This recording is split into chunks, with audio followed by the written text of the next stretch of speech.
Hi friends, Snehal creation या YouTube चॅनलवर मी स्नेहल तुमचं सगळ्यांचं स्वागत करत आहे। तर काहीच दिवसात म्हणजेच 4-5 दिवसातच आपल्या लाडक्या गणपती बाप्पाचं आगमन होणार आहे। त्यासाठीच आपण हा व्हिडिओ घेऊन आलेलो आहोत। तर ह्या व्हिडिओमध्ये आपण मोत्यांची पान सुपारी कशी बनवायची हे पाहणार आहोत।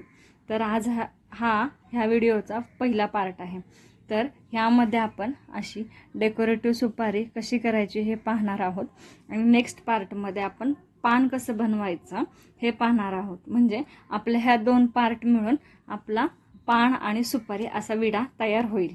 तर ही सुपारी बनवण्यासाठी मी इथे गोल्डन बॉल चेन, खड्यांची चेन, ग्रीन कलरची बॉल चेन, रेड कलरची बॉल चेन, सुपाऱ्या ह्या मी इथे लाल सुपाऱ्या वापरलेल्या आहेत आणि हे मोती वापरलेले आहेत जे की हाफ मोती आहेत, फॅब्रिक ग्लू आणि सीझर।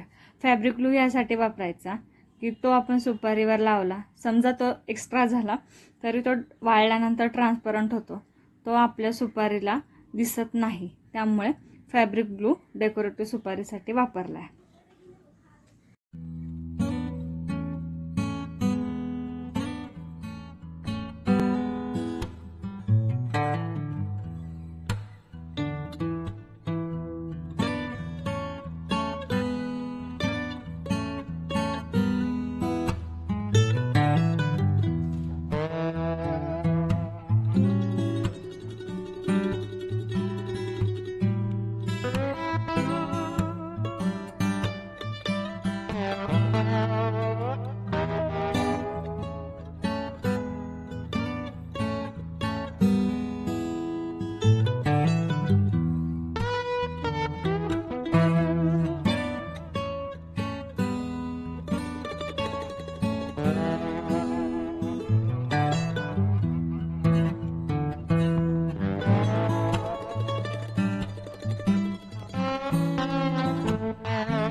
तर आपली अशा प्रकारे सुपारी तयार झालेली आहे। तर हा व्हिडिओ तुम्हाला कसा वाटला हे नक्की कमेंट करून सांगा आणि आपल्या चॅनलला लाईक, शेअर, सबस्क्राईब करायला विसरू नका।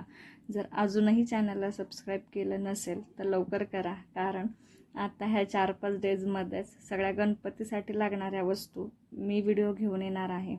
तर त्यासाठी तुम्हाला सगळ्यात आधी नोटिफिकेशन मिळेल। तर त्यासाठी आपल्या चॅनलला लाईक, शेअर, सबस्क्राईब करा। हा व्हिडिओ तुम्हाला कसा वाटला, ही सुपारी कशी वाटली हे नक्की कमेंट करून सांगा।